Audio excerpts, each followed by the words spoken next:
Der, die, das. Barchani qiynaydigan mavzu. Agar siz artikellarni mana shu uslubda o'rgansangiz, endi xato qilmaysiz. Biz siz bilan artikellar mavzusini bugun batafsil ko'rib chiqamiz va video so'ngida artikellar bo'yicha muhim tavsiyalarni olishingiz mumkin.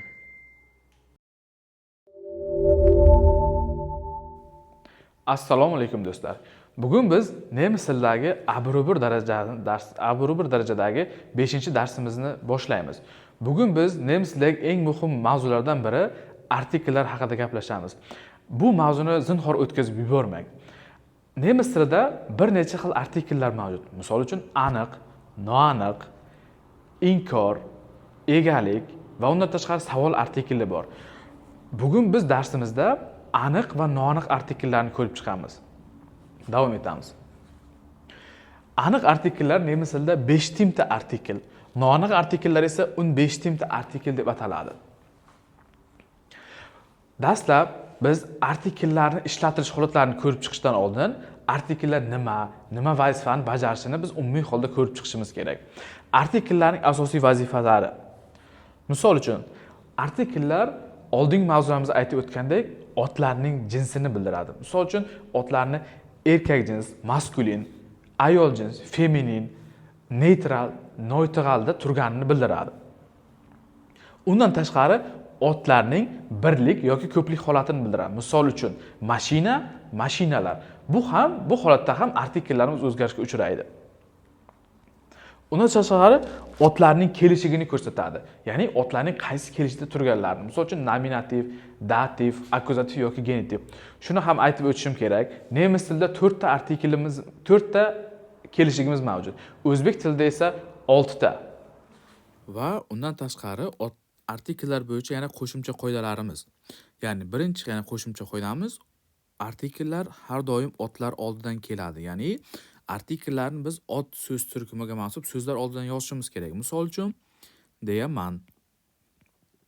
man kabi yozishimiz kerak. Hech qachon bu derda mandan keyin o'tkazib yozmaymiz. Bu xato hisoblanadi. Yoki das Buch. Bu ham shu ko'rinishda yozishimiz kerak. Ya'ni dasni biz bu tarafga yoza olmaymiz bu so'zidan keyin. Ikkinchi qoidamiz. Bitta ot oldidan 2 xil artikel yoki 2 ta artikel yoki 2 turdagi artikelni bir vaqtda qo'llay olmaymiz.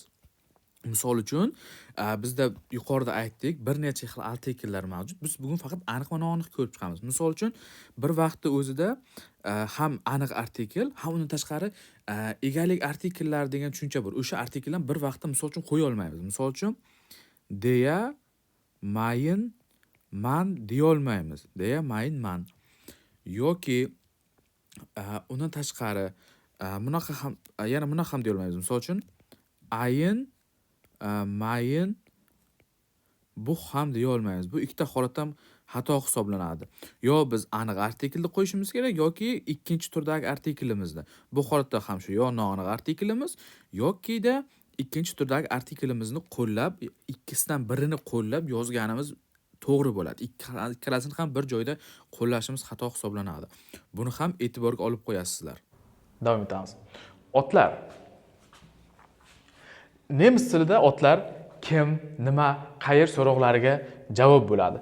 Va shuni aytib o'tishimiz kerak, otlar doimo gapda katta harf bilan yoziladi. Gapning boshida ham, o'rtasida ham, oxirida ham. Mavzumizning shu joyiga e'tibor berishingiz kerak. Biz hozir aniq va noaniq artikellarni nominativ, ya'ni bosh kelishida ko'rib chiqamiz. Va undan tashqari aniq artikelimiz, agar oramizda ingliz tilini yaxshi biladigan o'rganuvchilarimiz bo'lsa, aniq artikelimiz ingliz tilidagi the, noaniq artikelimiz esa en artikeliga mos tushadi. Davom etamiz. Erkaklik jinsiga oid so'zlar oldidan, ya'ni otlar oldidan, ya'ni nominlar oldidan biz aniq artikellardan der, noaniq artikellardan esa aynni ishlatamiz. Ayollik jinsiga oid otlar oldidan esa di, noaniq artikellardan esa aynini ishlatamiz. Neytral jinsga oid otlar oldidan esa das, aniq artikelini, noaniq artikellardan esa ayn, noaniq artikelini ishlatamiz. Ko'plikni bildiruvchi artikel bu di, aniq artikelimiz, noaniq artikelimiz bo'lsa, agar ko'plikda kelsa otlarimiz, noaniq artikellarning bu shakli yo'q. Shuni e'tiborga olinglar. Davom etamiz. Endi biz sizlar bilan noaniq artikellarni qachon, qanday va qayerda ishlatilishini batafsil ko'rib chiqamiz. Noaniq artikelni qachon ishlatamiz? Biror narsa birinchi marta tilga olinayotganda e'tibor berib turamiz yoki aniq belgilanmagan biror noma'lum predmet yoki shaxs haqida gapirganda. Bunda nima demoqchi? Tinglovchiga yoki suhbatdoshga noma'lum narsalar haqida gap ketganda. Bu qanday bo'ladi? Xuddi buni o'zbek tiliga to'g'ridan-to'g'ri tarjima qilib olsak, noaniq tilida bir degan tarjimani beradi. Bir. Misol uchun, ein Mann bir erkak. Ein Mann steht auf der Straße. Bir erkak ko'chada turibdi. E'tibor bersanglar, bir erkak, ya'ni u menga ham, sizga ham noma'lum bo'lgan shaxs haqida gap ketyapti. Eine Lampe, bir lampa. Misol uchun, das ist eine Lampe. E'tibor beramiz. Das bu yerda artikel emas. Ya'ni das agarda gapda yolg'iz kelsa o'zi, otlarsiz, ya'ni otlarning oldidan kelmasa, bu odatda bu, ya'ni ko'rsatish olmoshi vazifasida keladi. Buni ham e'tiborga olib qo'yinglar. Ein Buch, bir kitob. Das ist ein Buch. Bu bir kitob. Ko'rib turganingizdek, bu bir kitob. Ya'ni uning qandayligi, katta kichikligi, rangi, hajmi noma'lum bo'lganligi uchun biz uni noaniq artikel bilan ishlatyapmiz, ya'ni bir kitob. Kinder, boyni aynab o'tganimdek, ko'plik otlarni ko'plikda qo'llaganmiz. Agar noma'lumligini bildirmoqchi bo'lsak, bizning noaniq artikelimizning noma'lum shakli, ko'plik shakli yo'q. Misol uchun, Kinder spielen im Garten. Bolalar bog'da o'ynashyapti. Ko'rib turganingizdek, ular qanday bola, kimni bolasi, necha yoshda haqida bizda ularning xususiyatlari haqida ta'rif yo'q. Shuning uchun biz buni noma'lum artikel bilan ishlatamiz. Davom etamiz. Endi biz aniq artikellarni qachon, qanday qo'llanishini batafsil ko'rib chiqamiz. Aniq artikellar qachonki suhbatdoshga ma'lum bo'lgan narsalar haqida gaplashganimizda biz aniq artikel haqida gaplashamiz. Yoki misol uchun kimgadir bir marta nimadir haqida aytdilaring. Misol uchun bu bir kitob, o'sha kitob juda chiroyli yoki o'sha kitob juda zo'r desanglar, bunda endi ikkinchi gapimizda biz aniq artikel ishlatamiz. Chunki misol uchun bu bir kitob, ko'ryapsizlar, bu bir kitobda hech qanday ta'rif yoki xususiyat yo'q. O'sha kitob chiroyli. Ko'ryapsizlarmi? Ikkinchi gapimizda unga chiroyli degan xususiyatni beryapmiz. Ya'ni u kitob haqida menda ham, ya'ni suhbatdoshda ham, tinglovchida ham u kitob haqida fikr shakllanyapti xayolida. Ya'ni aniq artikelimizni ko'rib turganingizda, ya'ni o'sha deb tarjima qilib olsak, ko'p joylarga mos tushadi. Lekin har doim ham emas. Shuni e'tiborga olinglar. Yoki dunyoda yagona bo'lgan narsalar haqida, misol uchun die Sonne, quyosh, der Mond, oy, yoki die Natur, tabiat, die Alpen, Alp tog'lari. E'tibor beringlar, bular dunyoda bitta bo'lganligi uchun bular oldidan biz aniq artikel ishlatamiz. Va shuni aytib o'tishim kerak, ya'ni istisno bu, shahar va davlatlar oldidan artikellar ishlatilmaydi umuman. Lekin ma'lum bir davlatlar bor, ular davlatlar soni cheklangan, shuni cheklangan, ya'ni adashmasam 10 tagacha bo'lishi mumkin. Shu davlatlar oldidan artikel ishlatiladi. E'tibor. Qolgan davlat, shaharlar oldidan esa umuman artikellar, aniq artikellar ishlatilmaydi. Buni endi biz misollar bilan ko'rib chiqamiz. Misol uchun, maskulinda Das ist ein Tisch. Bu bir stol. Der Tisch ist schön. Stol chiroyli. Ya'ni ko'rganinglar, birinchi aytgan gapimda u kitob, u stol noma'lum narsa, ikkinchi aytgan gapimda o'sha kitob chiroyli, o'sha stol chiroyli. Feminin. Ich habe ein Buch. Meni bir kitobim bor. Das Buch ist interessant. O'sha kitob qiziqarli.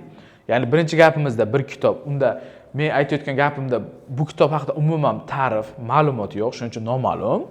Ikkinchi gapimizda o'sha kitob chiroyli. Endi ko'rayotganlaringdek, bu kitob haqida men xususiyat qo'shyapman, ta'rif qo'shayotganim uchun bu yerda aniq artikel ishlatyapman. Neutrun, ya'ni neutral. Das ist eine Lampe. Bu bir lampa.